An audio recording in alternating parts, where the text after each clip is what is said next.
Good morning my fourth year student. और आज आपकी ये जो सिक्योरिटी एनालिसिस पोर्टफोलियो मैनेजमेंट है उसकी क्लास हम शुरू कर रहे हैं। This is your 7th class but I am very disappointed from your behaviour. आप लोग बिल्कुल भी नहीं ले रहे हैं जूम क्लास और ये बहुत गलत साइन है आप लोगों की पढ़ाई के लिए। फॉर योर काइंड इन्फॉर्मेशन, अगर आप लोग के दिमाग में ऐसा जरा सा भी है कि आप सेकेंड सेमेस्टर में प्रमोट हो गए थे और क्या कहते हैं आपका अब फर्दर एग्जाम्स नहीं होंगे, आपके इस गलत फहमी से आप निकल जाइए कि जो फाइनल ईयर स्टूडेंट है, चाहे वो बीकॉम थर्ड ईयर हो, चाहे वो एमकॉम सेकेंड ईयर मतलब आपका फोर्थ सेमेस्टर हो, किसी भी सूरत में आप लोग को बिना एग्जाम के वो प्रमोट नहीं करेंगे। तो आप इस गलत फहमी से निकल जाइए, ठीक है। और इस गलतफहमी से निकलकर आप प्लीज जूम क्लास लेनी शुरू करें। मैं रोज 15 मिनट 20 मिनट आप लोगों का वेट करती हूँ, रोज 15-20 मिनट आप लोगों का वेट करती हूँ। आप लोग प्लीज आए, ये बहुत गलत बिहेवियर है। आप लोग अगर क्लास नहीं ले रहे हैं, क्लास ना लेने से मेरा नुकसान नहीं है, क्लास ना लेने से आपका नुकसान है। तो आप अपने नुकसान के बारे में, क्योंकि आदमी किसी और के फायदे के बारे में सोचता नहीं, सोचता अपने फायदे के बारे में तो सोचता है। तो आप अपने खुद के फायदे के बारे में सोचिए और अपने नुकसान से बाहर निकलिए। इसके साथ ही हम लोग शुरू करते हैं आपकी सिक्योरिटी एनालिसिस की क्लास, जिसमें मैं आप लोगों को बता देती हूँ कि बेसिकली ये क्या है। कि याद है हमने लास्ट क्लास में डिस्कस किया था सोर्स ऑफ रिस्क। तो रिस्क तो देखिए सीधी सी बात है, अगर हम सिक्योरिटी की बात करें, जब हम लोग इन्वेस्टमेंट की बात करते हैं, क्योंकि हमारी फर्स्ट यूनिटी क्या है कि यहाँ पे हम लोग को इन्वेस्टमेंट मोटिव क्या करने पड़ते हैं, चूज करने पड़ते हैं कि एग्जैक्टली कैसे हमें इन्वेस्टमेंट करना है, कैसे नहीं करना है। तो इंटरेस्ट रेट रिस्क रहता है, इंटरेस्ट रेट जिसमें मैंने आप लोगों के सारे से सारे रिस्क बताए थे। एंड ब्रॉड टाइप्स देखिए, सिस्टमेटिक मार्केट रिस्क। देखिए सीधी सी बात है, अगर हम सिस्टमेटिक रिस्क की बात करें तो जब हम लोग किसी भी एक सिस्टमाइज बॉडी से क्या लेते हैं, लोन वगैरह लेते हैं या वहां इन्वेस्टमेंट करते हैं, तो वहां पे हमारा रिस्क क्या होता है, सिस्टमेटिक होता है। सिस्टमेटिक कैसे, सीधी सी बात है कि जहां पर हम लोग को ये डर नहीं है कि क्या कहते हैं ये कंपनी बर्बाद हो जाएगी या कुछ हो जाएगा या ये हमारा पैसा मार लेगा, क्योंकि जब हम एक सिस्टम के साथ चलते हैं तो देखिए रिस्क तो सब जगह है, ठीक है। बट अगर हम एक सिस्टमेटिक तरीके से लगाएंगे तो उस केस में हमारे लॉस होने के चांसेस फिर भी कम हो जाएंगे। बट नॉन सिस्टमेटिक रिस्क में, नॉन मार्केट में, ठीक है, वहां पर हम लोग के रिस्क क्या हो जाते हैं, बढ़ जाते हैं, क्योंकि अल्टीमेटली वहां पर हमारे साथ प्रॉब्लम ये होती है कि कोई हमें पीछे से सिक्योर करने वाला नहीं है, ठीक है। सिस्टमेटिक रिस्क में तो क्या है, हम लोगों को सिक्योर करने वाला है। इसके लिए आई विल शो द क्या आपका क्या कहते हैं वन ऑफ माई क्या आपका वीडियो, वन ऑफ माई क्या आपका क्या कहते हैं नोट्स,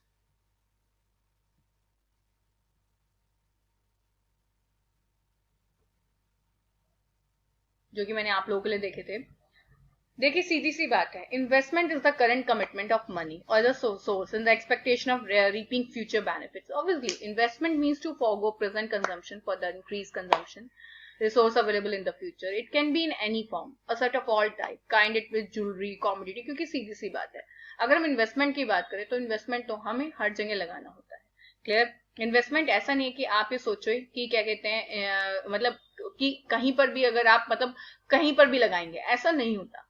इन्वेस्टमेंट के लिए definitely you have to think, मतलब यू हैव टू, आपको बहुत कुछ क्या करना पड़ता है, सोचना पड़ता है, तब जाके यू हैव टू इन्वेस्ट। मतलब अगर आपको ज्वेलरी में भी खरीदना है तो ज्वेलरी भी आपको कौन सी वाली खरीदनी है। क्यों, अगर हम बाजार में ज्वेलरी खरीदने जाते हैं तो हम क्यों बोलते हैं कि ज्वेलर को हम क्यों बोलते हैं प्लीज शो दैट कि आपका हॉलमार्क ज्वेलरी, क्योंकि अल्टीमेटली आपको पता है कि आपका इसमें पैसा लगने वाला है। और अगर आप हॉलमार्क ज्वेलरी खरीदेंगे, ठीक है, तो ही क्या होगा, आपका बेनिफिट होगा। समझ रहे हैं आप मेरी बात, क्योंकि अल्टीमेटली उसमें कम से कम आप श्योर तो हैं कि आप जितना पैसा इसमें लगा रहे हैं उसमें आपका 95% पैसा तो सिक्योर है। 5% आपका मेकिंग चार्जेस लग गए, कोई दिक्कत वाली बात नहीं है, बट 95% तो आपको गोल्ड ही मिल रहा है इसके अंदर। अगर हम लोग लोकल टाइप की ज्वेलरी खरीदेंगे उसमें हम पूरा पैसा भी देंगे, वो 5-7% क्या कहते हैं हमारे पैसे क्या कर देगा, कम कर देगा, उसमें हम खुश हो जाएंगे।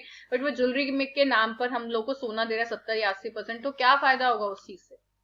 There is no benefit. कि कल हम उसको देने जाएंगे तो हम उसको ये भी नहीं कह सकते कि भाई तू इसमें 10% 20% या 30% क्यों काट रहा है, क्योंकि वो तो सीधी सी बात है, वो तो सीधा जब भी क्या करेगा उस ज्वेलरी को वापस लेगा, ठीक है। तो वो सीधा सीधा मतलब जो वापस लेने वाला भी होता है, जिसने खरीदा होता है, वो सीधा क्या करता है क्या कहते हैं उसको गर्म करवा कर वो सीधा क्या करता है, देखता है कि इसमें कितना आपका खोट है और कितना क्या कहते हैं आपका सोना है।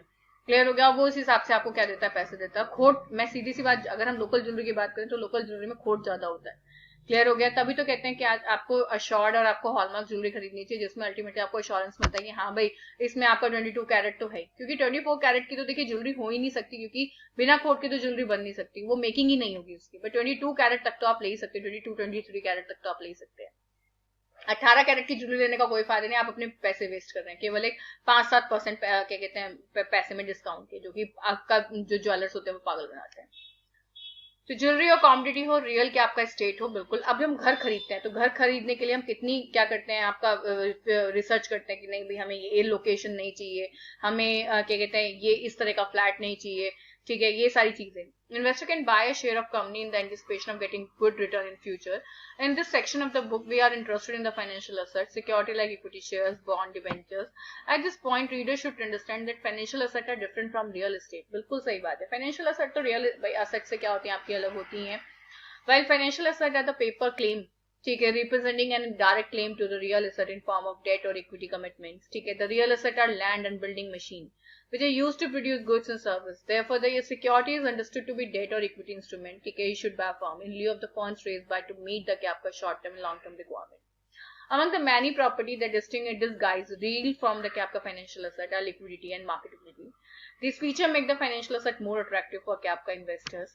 ठीक है, as they cap they are also to liquidate the investment easily in ready and active market. तो सीधी सी बात है, फाइनेंशियल एसेट हमारी क्यों इतनी अट्रैक्टिव होती है, क्योंकि इन्वेस्टर्स के लिए वो लिक्विड एसेट्स होती हैं, और लिक्विड एसेट जितनी अट्रैक्टिव होती हैं वो तो आप लोगों को पता है, क्योंकि सीधी सी बात है, लिक्विड एसेट इसलिए अट्रैक्टिव होती हैं कि कभी भी अगर आप इसको आप कैश में कन्वर्ट कराना चाहते हैं तो इजिली क्या हो जाते हैं, कन्वर्ट हो जाती है। तो डिसीजन जो इन्वेस्टर का होता है वो कई चीजों को कन्फ्रंट करता है जब भी वो इन्वेस्टमेंट करने जाता है, कि वो शेयर्स में करे, बॉन्ड में करे, बुलियंस में करे। The investor must decide the time horizon for which she needs to invest and balance the combination of his or expected return to the risk they are ready to face. These are some of the issues which any investor will face. In this chapter, we shall prescribe the term security generally that discuss the क्या आपका prevalent option is available in the Indian stock market. क्योंकि देखिए सीधी सी बात है, अगर हम investment की बात करें तो राइट नाउ वी हैव क्या आपका very beautiful option to invest in the क्या आपका इज द सिक्योरिटी। क्योंकि आप लोगों को पता है आज के टाइम में सिक्योरिटी हमारे लिए सबसे इजी और सबसे जैसा बोलते हैं ना लोकप्रिय पॉपुलर क्या होता है आपका ऑप्शन होता है कि हाँ भाई हमें कुछ समझ नहीं आया तो हम लोगों ने क्या लगा दिया जी, आपका सिक्योरिटी में पैसा लगा दिया। तो ये हम लोगों के लिए, और हमें लोग चॉइस भी ये देते हैं, क्योंकि देखिए सीधी सी बात है, अगर हम रियल एस्टेट में जाएंगे तो वी नीड द क्या आपका वेरी वेरी ह्यूज अमाउंट, ठीक है, फॉर द क्या आपका इन्वेस्टमेंट। क्योंकि अगर मुझे कोई फ्लैट भी खरीदना है, डेफिनेटली उसके लिए मेरी लोकेशन होगी वो फर्स्ट प्रायोरिटी होगी, कि भाई अगर मैं खरीदूं तो मेरा वो पैसा बढ़े, तो वो पैसा तभी बढ़ेगा जब मैं लोकेशन अच्छी चूज करूंगी। अब अगर मैं बात करूं कि अगर मैं अभी दिल्ली में ही जाकर फ्लैट लूं, मतलब यहाँ पर मैं उसमें जितने पैसे में मुझे दिल्ली में मेरी छत भी नहीं मिलेगी और मेरी जमीन भी नहीं मिलेगी, क्योंकि फ्लैट तो वो मुझे 3rd फ्लोर पे मिल सकता है, 4th फ्लोर पे मिल सकता है, 5th फ्लोर पे मिल सकता है, 11th फ्लोर पे मिल सकता है, कहीं पे मिल सकता है। तो ना जमीन मेरी ना छत मेरी, ठीक है, तब भी वो मेरा करोड़ों रुपए से कम नहीं होगा।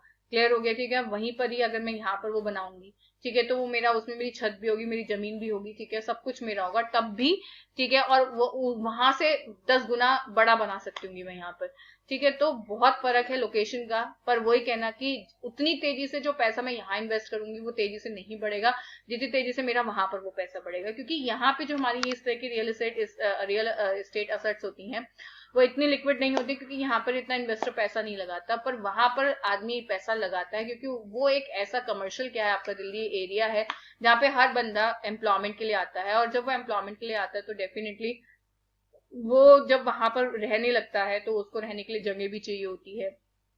क्योंकि आज के टाइम में जितना बंदा किराया दे रहा होता है उतने की आपकी ईएमआई चली जाती है, तो आदमी ये सोचता है कि मैं किराया देकर सामने वाले बंदे को क्यों अमीर करूं, क्यों ना मैं उसमें 10-20 हजार रुपए डालकर ईएमआई क्या करना शुरू कर दूं, पे करना शुरू कर दूं, ठीक है। तो इससे मेरी एसेट भी बन जाएगी, और ठीक है, और मुझे किराए के घर में भी नहीं रहना पड़ेगा।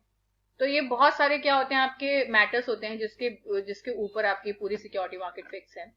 अब जैसे इन्होंने बोला कि व्हाट आर सिक्योरिटी, अगर हम बात करें तो सिक्योरिटी तो definitely I already explain in the कि आपका मतलब मैंने शायद तुम्हें कॉर्पोरेट गवर्नेंस पढ़ाया था सेकंड सेमेस्टर में, तो वहां पर डेफिनेटली इसका कहीं ना कहीं मतलब आया होगा कि सिक्योरिटी किसको बोलते हैं। तो बेसिकली इन्वेस्टमेंट के लिए सिक्योरिटी इज द क्या आपका मोस्ट पॉपुलर, मैं बता ही चुकी हूँ।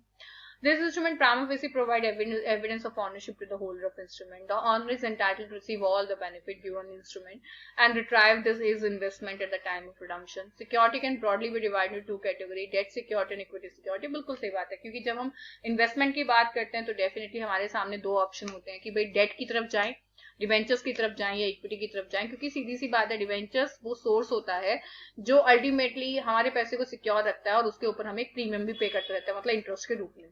और इक्विटी हमें मेंबरशिप तो देता है, बट उसके साथ हमारे साथ कई सारी क्या लगी रहती हैं, प्रॉब्लम्स लगी रहती हैं, जो कि डेफिनेटली आप लोग जानते ही हैं। चाहे मेंबरशिप दे भी दी तब भी क्या होगा कि हमारे मन में कहीं ना कहीं ये रहता है कंपनी अगर खत्म हो गई तो हमारा पैसा नहीं मिलेगा।